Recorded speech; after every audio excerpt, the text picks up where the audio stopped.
Welcome to the Awesome Pod Mix. You are listening to Abby. The idea behind this podcast was to talk about how certain movies and TV shows made me feel when I watched them for the very first time. A reputed filmmaker once said, "When a piece of art invokes a similar feeling amidst a large audience, it's the triumph of the filmmaker." That's the magic of cinema. I love the magic of cinema. Today I'll be talking about Marvel Studios' Loki Season 2 Episode 5. Whether Marvel creates movies or TV shows, they are all cinematic. This episode's title is Science/Fiction, written by Eric Martin. The episode is directed by Justin Benson and Aaron Moorhead. It's the 6th series with a Kevin Feige production credit after Hawkeye, Moon Knight, Ms. Marvel, She-Hulk Attorney at Law, and Secret Invasion. The episode begins with a white flash that fades into an extreme close-up of Loki's closed eyes. The eyes were shut because of the blinding light of the melting temporal loom. When Loki opens his eyes, tears fall down his cheeks. He looks around the loom room. Everyone has disappeared. He walks around the empty hallways of the TVA. You know what happens when a character is lost at the TVA? They arrive at the automat with pies. Loki does too. Woman on PA says, TVA code 1229. Failsafe mode initiated. Just then Loki time slips. Woman on PA continues, "Thank you for your service." Loki is right outside the holding area where Brad was tortured. Loki says, No, this is not happening again." Loki time slips and appears at the Chrono Bay. He spots another Loki sporting the same jacket and looking at the TVA handbook. Loki says, "Hello?"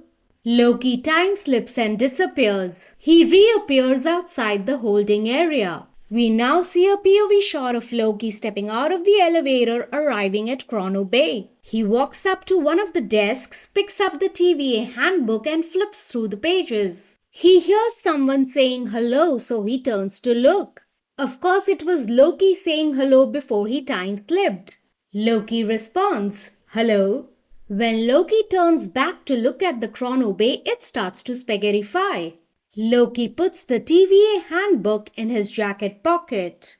Loki time slips again before everything spaghettifies. Loki title sequence begins.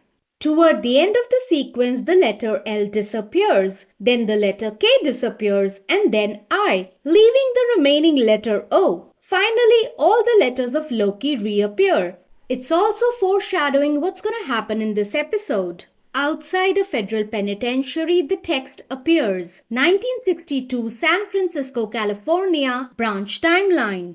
It's the Alcatraz Federal Penitentiary. Papier-mâché dummy heads resembling the inmates are kept in their beds. We see Casey slipping from under his bed. Casey is trying to escape the prison with 2 other inmates.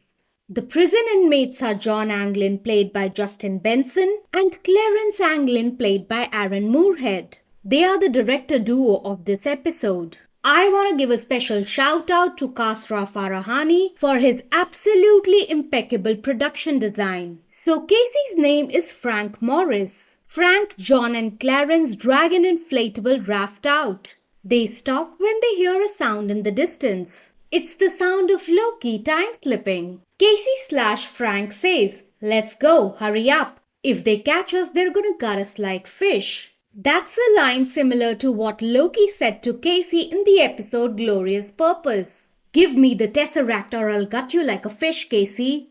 We were like, "Oh, Casey doesn't know what a fish is. He must visit an aquarium or the sea." It's such a cool callback, I can't even. Loki time slips and reappears. He calls out to Casey saying, "Casey?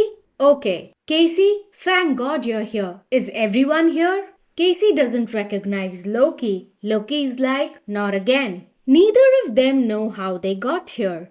Casey dismisses Loki. Loki time slips and disappears. This prison escape is a reference to a real-life incident in San Francisco, California, June 1962. Anglin brothers and Frank Morris escaped from Alcatraz Federal Penitentiary. It was a maximum security prison located on Alcatraz Island in San Francisco Bay. Late on the night of June 11, the 3 men tucked papier-mâché heads resembling their own in their beds. They broke out of prison via ventilation ducts and utility corridor. They departed the island aboard an improvised inflatable raft to an uncertain fate. No conclusive evidence has ever surfaced favoring the success or failure of the attempt. As far as Frank Morris's backstory is concerned, he was orphaned at the age of 11 and lived in foster homes. He was arrested for various criminal offenses including narcotics possession, armed robbery, car theft, and grand larceny. If this is Casey's origin story, I feel terrible for him. Loki appears outside McDonald's. He time slips again, disappears and appears outside Piranha Power Spots. He time slips to the TVA Theater 25. Loki disappears. Cut to a doctor's waiting room. The text appears. 2012 New York branch timeline. Hunter B-15 is examining a kid at Roger Willis Children's Clinic. I guess she's a pediatrician. 2012 is the year when the events of the first Avengers took place and the events of Time Heist from Avengers Endgame. B-15 / the doctor walks out of the patient's room and reacts surprised. She just witnessed Loki time slipping and disappearing. We see Mobius pretending to ride the jet ski with wind in his hair. I would say we got this shot because of budget constraints. They did manage to get a giant fan to blow wind in his hair. The text appears. 2022 Cleveland, Ohio branch timeline. Working for the Weekend by Loverboy Plays. Mobius's real name is Don. Don's son calls him on the office landline. Don says he'll call him back. There's a dirt bike enthusiast at Piranha Power Sports eating donuts. This role is played by Isaac Bauman, who's also the DOP of this episode. Loki time slips and appears at Piranha Power Sports, spots Mobius in the window and walks up to him. I'm having trouble calling Mobius Don. He'll always be Mobius for me. Mobius has 2 sons whose calls he's been ignoring. Damn Mobius, don't tell me you were a terrible parent who ignored his children.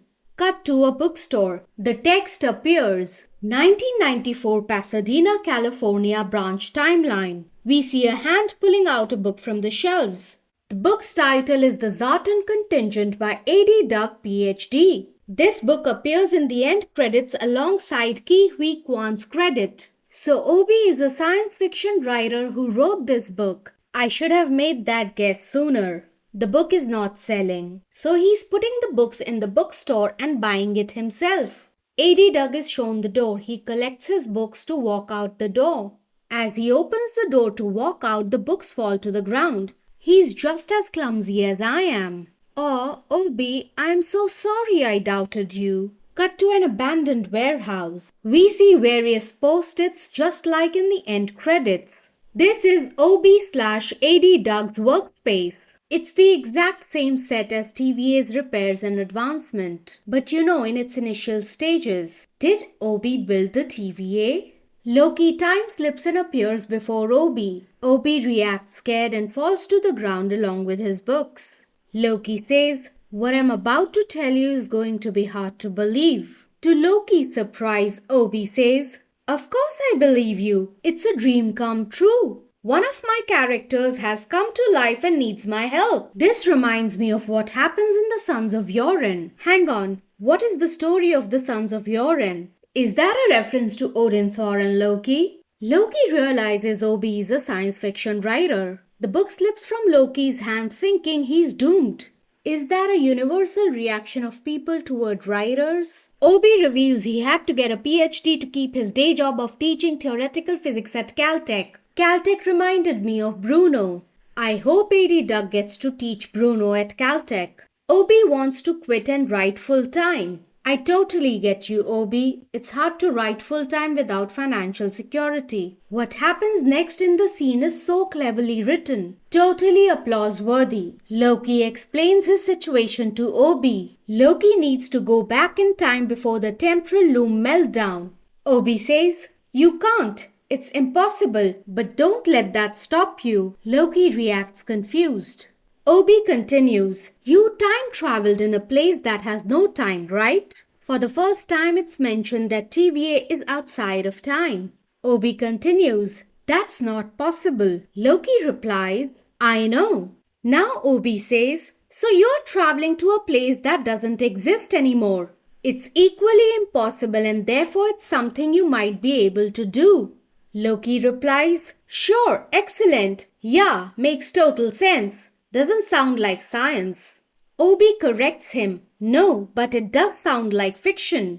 You need to learn how to control your time slipping." Loki says, "I can't control it. I can't just make it happen. It's random." Obi points out, "But it's not random because you keep ending up around exactly the people you're looking for, and it's evolving because you're not just slipping in time." I paused the show and said, "You are slipping in space-time." Obi says, "You're also moving around in space. It's like you are a better version of one of those temp pads." Loki shakes his head and says, "You make it sound like it's a good thing." Obi explains, "With science, it's all about what and how, but with fiction, it's why. So why do you need to do this?" I love this classification between science and fiction. It's such wonderful piece of writing. Loki needs to do this because if he can't save the TVA from being destroyed, there will be nothing to protect against what's coming. Obi says, "Well, if that's the real why that's guiding you, you should be able to control it. So go ahead." Loki tries very hard, but he is not able to time slip. Just like all our friends, Obi thinks Loki must be doing something wrong. Time slipping is the answer. Loki wants Obi to focus on the science. Obi tries to trigger Loki's time slipping by using a taser and scaring him, but it doesn't work. Loki wants to know how he can get to the TVA when the TVA doesn't exist. Obi thinks Loki doesn't know where to look. "Well, you're standing right there. We've never seen an establishing exterior shot of the TVA. Where does it exist in space and time? We've seen the exterior shot of the Citadel at the end of time, but not the TVA." Obi explains that all of Loki's friends have a temporal aura. If they get the band back together, their collective aura at the moment in time will be like coordinates. Loki thinks maybe then they'll be able to time travel to a place that doesn't exist. Obi's response is no. Loki questions why. Obi says, "Because you don't have one of those temp pads you talked about." "Well, Sylvie has He Who Remains his temp pad." Loki checks with Obi if he can build one. Obi is apprehensive because without any knowledge of how it works, he would have to invent it all from scratch. It could take a whole lifetime. Loki realizes he took the TVA handbook. He checks his jacket pocket and takes out the TVA handbook. Loki says, "What if you had the knowledge?" Obi looks at the TVA handbook and questions, "What's that?" Loki's like, "You tell me, you wrote it." Obi responds, "I did." Loki says, "You did. There's one at every desk at the TVA." Obi believes he wrote a bestseller. Without making eye contact, Loki responds, "Sure." "Oh, Obi." When Loki says, "Let's get to work," he time slips. So his purpose was to hand over the TVA handbook to Obi. He couldn't time slip before that. With Loki disappearing, Obi reacts. Oh, that's a problem. Loki time slips and appears outside Mobius/Dawn's suburban home. Loki tidies his hair, pulls up his jacket collar and moves toward Mobius. Dawn's kids are twins named Kevin and Sean. Kevin is lighting a match to everything including a toy that resembles a Minuteman. Sean wants a pet snake, kinda like Loki and Thor. When Loki greets Mobius, Mobius thinks he followed him home. Mobius checks with Loki if he's still in the market. "Oh buddy, he's heartbroken and single and available for you." Mobius/Dawn shows Loki the jet ski he wants to sell. When Mobius says his wife is long gone, does he mean she left him or she's dead? Loki looks at the jet skis and says, "A beautiful union of form and function." That's what Mobius said in Season 1, Episode 2. Loki comes clean that he's not here to buy the jet skis. Loki calls Dawn Mobius saying that's his real name. He belongs in a place called the TVA. I disagree, Loki. His real name is Dawn and he belongs with his kids. Mobius is about to hit Loki with a wrench when Obi walks through a time door. Firstly, how did Obi know where to find Loki, unless Loki told him about all the 4 locations? Loki reacts. What? How did you build a temp pad so fast? It's a large prototype temp pad and Obi calls it temporal access device. Obi thinks 19 months isn't fast. He had to take a break and move out when he lost his job and his wife left him. Who was his wife? And who was Mobius's wife? Did Dawn ever fall in love with Rebecca Tormonay because she lived in Fremont, Ohio? I mean, it's just 1.5 hours away from Cleveland. Obi asks, so what now? Loki tells Mobius, I promise you this will make sense. This is exactly what Loki told Sylvie in the previous episode. Loki, Obi and Mobius try to walk through the time door, but it doesn't work. Loki explains how Mobius works for the Time Variance Authority, how Mobius saved his life and saw something in him that he never saw in himself. Mobius questions, are you really my friend? Loki responds, I am. Mobius, pointing at Obi, asks, who's he? Is he my friend too? Loki says he will be. Mobius, of course, doesn't remember. It's complicated for Loki to explain. Loki needs Mobius's help to save the TVA. Mobius doesn't want to leave his kids. That's understandable. Loki assures Mobius that the kids will be fine. How? How would they be fine? How? What do you know? Loki promises he can bring Mobius to any point in time. His kids won't even notice he's gone. But Mobius would know. Loki says, all of existence is in grave danger. Now why would Mobius care about that? Loki says, and your boys are in danger too. I can't keep them safe unless you help me. Dawn thinks Mobius is a cool name. Loki walks through the time door to Roger Willis Children's Clinic in 2012. Loki tells the doctor/P15, this is gonna sound strange. We see Casey and his prison inmates on the shore. Loki walks through the time door.